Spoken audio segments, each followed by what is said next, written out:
There's so much to say about this book, but I'm gonna start off with, I would have been throwing hands on Logan.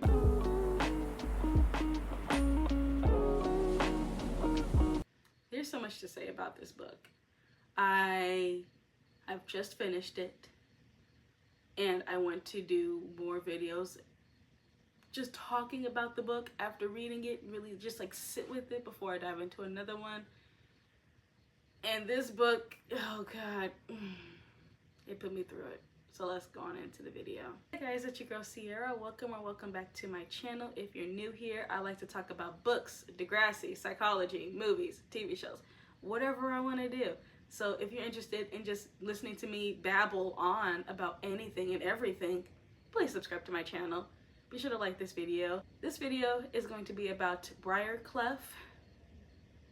Jesus Christ. Briarcliff Prep. Briarcliff Prep follows our female main character, Avielle, and her nickname is Avi. I believe it's pronounced Avielle. That's what I'm gonna go with. It's a coming of age story, and Avi is starting her freshman year at Briarcliff Prep. She has really big ambitions to be a writer. She wants to be on the Cliff News school newspaper, and so she's like really working really hard to get a position on the newspaper because it's really hard to get onto, especially with this with the organization's president, Egypt. She's really tough, so Avi's really trying her best to like impress her. She wants to make sure her article is like the best that it can be. Very much overthinking, obviously, because same girl. Throughout the story, she makes some friends, she makes some enemies, but there's something about her sister's boyfriend that doesn't sit right with her, and she can't really pinpoint it. But things start to unravel when it comes to Belle, Logan, her boyfriend, and Avielle, along with other characters too. So that's really the summary of the story, and I have a few questions for me to answer. I found an article, not even really an article. Is it an article? A website. It's Penguin Random House, where it's book club questions. So I have some questions written that I wrote down. Jesus freaking Christ. That I'm just gonna answer, talk about the book. If I'm spoiling it, I'm gonna let you know now. Spoiler alert, because this is really just me recapping the story. So this is like a mini book club party of one. I don't know if anybody else has read this book. I am part of a book club, but we're not reading this book right now. So this is like my side book club party of one. This is really just me talking about the book because there's so much going on in my head that I had to take a day after finishing it where I'm just like, I need to process it, and then I need to discuss it. So if you read this book, please comment below what you think of the story. Question number 1, and these are the first two are character questions. Question 1, which character's actions or decisions had the biggest impact on the plot, and how did it change the story? Obviously, I would say the character that had the biggest impact, actions that had the biggest impact on the story is obviously Logan. But I would also say, it's kind of tied between Fallon and Egypt too.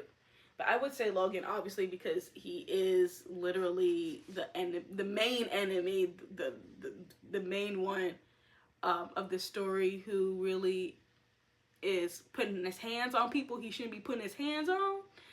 So he really drives the story. That's the whole point of the story. That's the main plot of the story. But I would say Fallon and Egypt, they really impact the story with their actions and their words too, in just terms of how they look down at Belle and look down at Avi, and they don't even know them. Like, it's really weird. Like, they don't even know them like that, and they have this extreme like vitriol for them. It's such catty, mean girl bullshit, and it's so freaking frustrating, but it's also so accurate for high schoolers and for the specific situation that is the story, which is DV. it makes sense of where they stood at the end of it and how they impacted the story. I don't think they really changed the story. The only part I would say that was a shocker for me, kind of, was when Fallon didn't really admit to it, but she kind of alluded to that she was the one that posted the picture of Belle online with the caption about her being a doll. I'm not surprised that Fallon did that. She doesn't say she did, but we all know she did. I'm not surprised that Fallon did that because she is literally like the epitome of a mean girl who literally will take bits and pieces of you, and she's very manipulative, but she's also very much, I don't want to say the word, but it's kind of giving like psycho behavior, kind of, in terms of just being not only controlling but feeling a sense of superiority when it comes to getting other people in an emotional state. I can't think of the word right now. My brain is like trying to process the story, and right now just thinking of Fallon just gives me a headache. I can't with her as a character, and I don't know how she did not get punched in the face. I don't know how she did it, because I'm not a fighter, but I would have punched her in the face, dead ass. Like, it would have been some extra violence in this book if it was me. I'm sorry. And the fact that everybody was trying to hold Avi back from putting her hands on her, I still would have done it anyway. I don't care. You gonna blink and then you gonna be on the ground. Like, that's gonna be it for you. And it's not even like, oh, don't let her get to you like that. It's like, no, but she needs to know when to stop, when to shut the fuck up, because someone will lay your ass out. Just saying. That's what she needed. So I feel like there was no really major change to the story, but they both impacted the story on how they acted towards Belle and Avi, because it was so unwarranted, so unneeded. We already had stuff going on with Logan. We already had the main plot. We did not need y'all to be doing this, okay? This was not the time or the place, and I'm gonna need you to find your place expeditiously. Put yourself in the back, because ain't nobody got time for this. And were the characters based on real people, and how did that change your perception of them? I don't think the characters are based off of real people, like a specific person in the author's life, but they do represent like real people, like real people's opinions, real behaviors of people, especially of teenagers, especially girl teenagers. Oh, we all know what we were like and what our friends were like. Oh, we know. If you're a woman, if you're a female, if you identify as female, if you've always identified as female, you know how bad we were as teenagers. And I don't mean to say like we as in like maybe you individually, maybe you weren't bad, but we know a lot of female teenagers who were literally the devil. I have encountered so many of my own and I nipped that shit in the bud real quick, okay? You got cut from my life immediately as soon as your words sounded like, you know what? I ain't talking to you no more. Like, I'm done. I don't mess with you. So I don't think any of the characters really represented a person specifically, but they did represent real people, real feelings, real behaviors, real beliefs, especially when it comes to Fallon and yeah, mainly Fallon, because in the end Egypt didn't like Belle, but I also think that maybe Egypt wanted Logan for herself. Maybe it was like a little bit of like jealousy on that part too, but I feel like it was mainly Fallon who was like the biggest asshole out of them two, because she was really trying to depict Belle as a liar for the DV, and obviously she wasn't. But there are people like that, there are girls like that who would literally side with the guys. There is all of that male-centeredness and trying to get them to like them, or even just maybe growing up thinking that men were better or that they needed to care more about the men's opinion because they came from male-centered women who raised them to be like that, because no one ever taught them that men don't really fucking matter. And that they are not on some pedestal, because they never have been and they never will be, okay? Like, I don't think they were never taught that. So there are girls like that. We know them. We encounter them all of the fucking time on a daily basis. Probably in your personal life, we see them on TV. We see them in TV shows because we know they real if they have them in TV shows, if they have them as a character. We see them in social media. We see them in the music industry. We see them everywhere. Like, they exist. So there is no... This isn't like a character. This is a real person. This is a real person with real beliefs. Like, this is what people are like. This is what some teenage girls are like. So I think that's the closest to like real people that this story got. Also, I forgot to mention, this book is by Brianna Peppins. I'm slow. How did the author effectively build tension and suspense throughout the story? I feel like Brianna Peppins, she really built it through Avi's eyes. That's really what built the tension throughout the story, because Avi didn't see everything like firsthand at the very beginning. Obviously, we got a lot of what Avi was experiencing because it is our female main character. She is our main character throughout the entire story, so we're not gonna get immediately the situation that that Belle was in with Logan, and how extensive that it was, because it kind of really just like amped up towards the later half of the book. The beginning half was a little bit slower because we're introduced to all these characters, and so that's when I was just like, when are we gonna get to the actual plot line? Because I know it's gonna have some DV in it. And I thought it was going to be a little bit earlier, but I feel like that's kind of how Brianna built that tension of starting off with just getting to know Avi, introducing her roommates, her friends, her siblings, and just really solidifying that. And I feel like that was also a good way to do it, because I feel like when it comes to Avi, she already felt a lot of guilt as a character, in terms of like her writing. Like, she always felt like very self-conscious about her writing. She was always second-guessing herself, a lot of anxiety. She felt some guilt towards certain things that had nothing to do with her. It's like, we're like, girl, it had nothing to do with you. It's not your fault.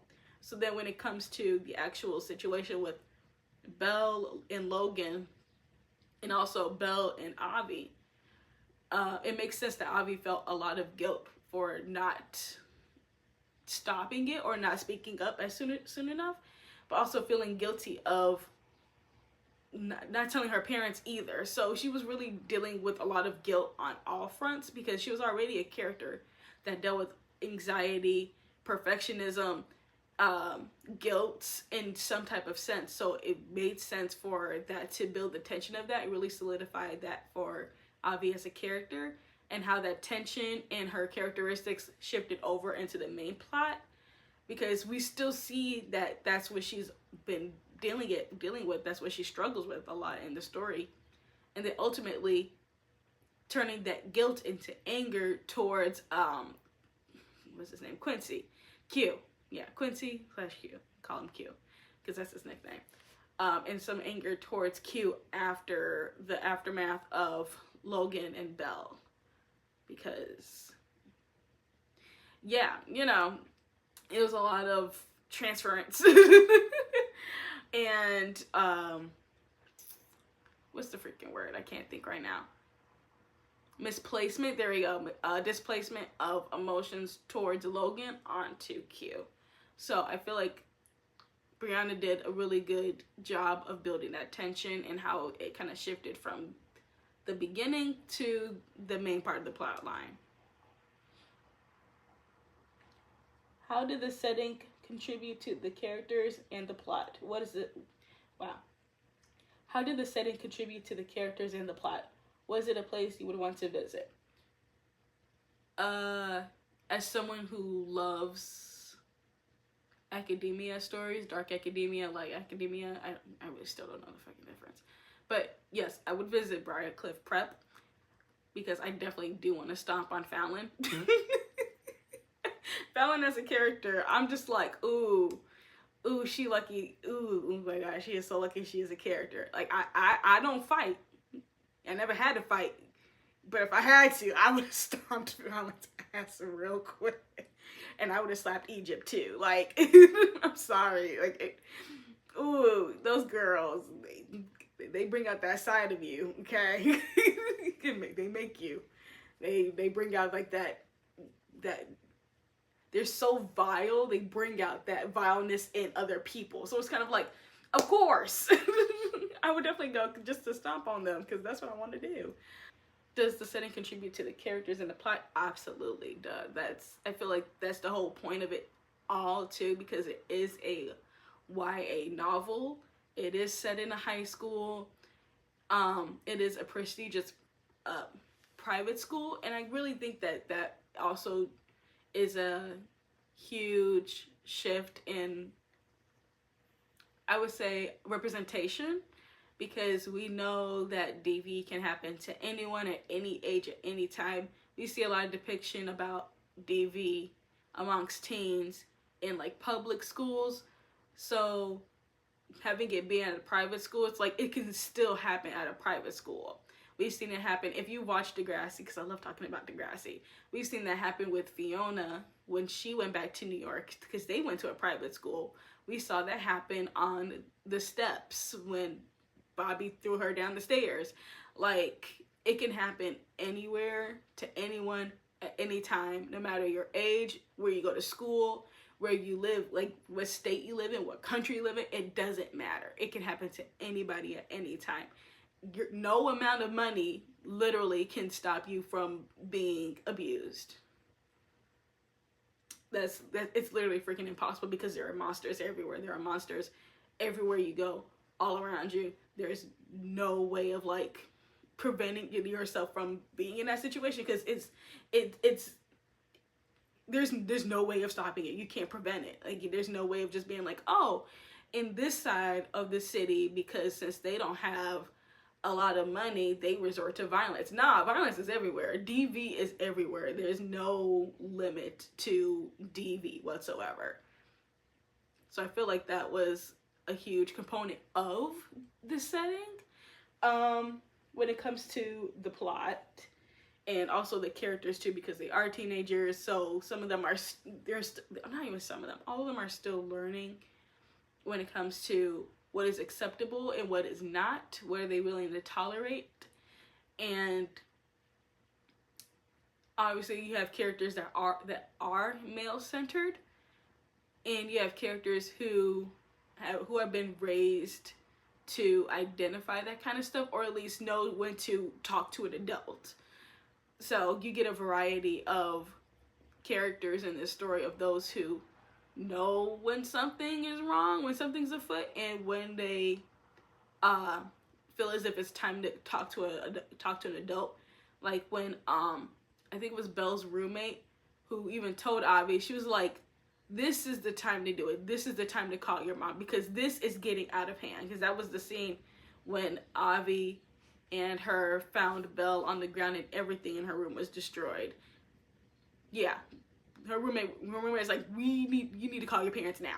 Yeah. This isn't some little, this is bad. No. Because the next time that this would happen, your sister would have been dead. Either by his hand, or maybe she would have, herself. And we do not want to get to that point. So yeah, you have different characters in this setting.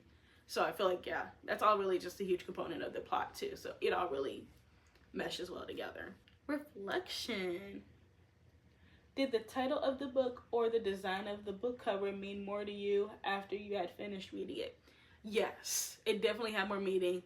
I would say not in the title, obviously, because it is just Briarcliff. It is why I keep saying Briarcliff? I keep combining it. Briarcliff Prep. My freaking God. But I feel like the cover, the art cover, it really does make a difference now, because I'm the book's downstairs. I'm not gonna bring it up, but I'll put it up on the screen. But you see how like Avi is in the corner, and in the middle of the book is Belle, and Logan's in the back. You see that, right?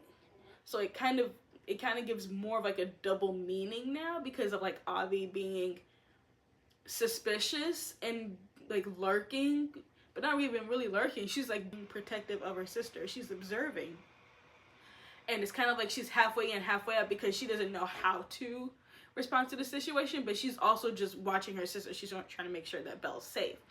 Belle's in the center of it, because obviously we do have Avi as the main character, but essentially Belle is the true main character of this story, because it's happening to her. Avi is there, is witnessing it, at least pieces of it, but Belle knows the beginning to end of how all of this even started in the first place. She is our freaking main character, and yet she's not the main character of the book, but she is the main character of this entire situation. This is because she's the character where people on campus believe that she thinks that she's either better than them, or they put her up on a pedestal. Just like how they have the nickname calling her like the doll or the porcelain doll, something like that. They believe that Belle believes that she's perfect, and that, you know, she's always sunshiny, or like she's always doing the right thing type of thing. So essentially we already put Belle in this like main character place without actually putting her as the main character. And then you see Logan off to the side. Obviously there's going to be something tied with Logan, because otherwise why wouldn't he be on the cover? I'm just saying, if he was irrelevant, he wouldn't be there. It would just be like Avi and her sister, but he is a huge catalyst of it. And he's like off to the side of her and like sideways, so it's kind of like very defensive. And you're thinking, for me, like thinking about the cover now, it's like, was he being defensive of? Like being defensive of like maybe what he's going through. This is prior to like reading the book. Like you could be like, oh, maybe he's like defensive about like maybe how Belle treats him or something like that. Like if you didn't know it had DV in it, if you didn't read like the actual summary, you wouldn't know that. You'd be like, oh, maybe this is about like just like a toxic relationship in general, where they're both like at fault or something like that. Like maybe there's some reason for him to be defensive, but in reality, he isn't even defensive of himself. He is like defending his superiority over Belle, his control. He's defending his control over Belle. And every time that Belle makes a decision, or at least wants to do something for herself, he's like, nah, you're gonna do what I want you to do. Like at one point she does consider not going to Spelman, but going to NYU to be with him. Like, girl, oh no, But that's his controlling her. That's him like defending himself against her in a way of just being like, I'm the man. And she's just like, okay. Like, it's so unnecessary. And you could also just tell from that kind of moment, he's like, his stance, he's an unpredictable character. Like it's very like fight or flight. Like he's very much in that space in his mind of being the abuser. Is just like very reactive. So it's just like, oh, she's gonna say something. It's like, dude, what? Just fight. A lot of men just need goddamn therapy before y'all do this shit. But as I feel like that the cover really does portray more details than it just being like a cute cover being very nuanced. Now thinking about it, it's very like intentional of the layout type of thing. Obviously it's school colors, but I mean just like how they're portrayed on there, you know. How does that make sense? Has it made you want to read anything else by the author or within the genre? Yes, I went to read sophomore year because I was just like, isn't this like a series at least, or a trilogy? Because I'm like, there's more to be uncovered. And then I looked it up and saw that there was sophomore year and she's roomed with Fallon. I'm like, does this book end in murder? Because the book would end very quickly. Like if I was Avi and I found out that Fallon was my roommate, I'd be like, okay, That'll be chapter 1. You find out chapter 2, Fallon's dead. Like, it would have been done like immediately. I wouldn't waste no time. She's in my living quarters now. Oh yes. But I definitely want to read the second book. She might have more books, I don't know, but I think that's the only 2 I can think of, because I believe Briarcliff Prep was her debut novel. So yeah, but if she continues to write, I'm gonna read them. I read whatever interests me, and I really like YA purely for the characters, because I love messy characters. I love to see like the development, especially if the story is like a series. Then I see the characters like develop over time. That's also probably why I still watch like YA shows like The Summer I Turned Pretty, Sweet Magnolias. If you've never heard of it, it's on Netflix. And it actually mainly follows the three mothers and their journeys, but the subplot is so good too. Like, you get all of the story, you get all the plot lines from the teenagers of what they're going through with like just dating and bullies and all that kind of stuff. Like, oh, it's so freaking good. Yeah, I devour YA. I love Borders over on Tubi. I watch seasons 1 and 2. Like, I love a good YA. It has to be good though. Like, it actually has to like intrigue me. But definitely, I love some YA, and I want to read some more Brianna Peppins. That's all I have for this video. If you like this video, be sure to like it. Comment below what you thought of the book. If you want to answer one of these questions, I will put the questions in the description box below, but also pin it in the comments if you want to reply to that. That'd be great. Until next time, stay magical. Bye.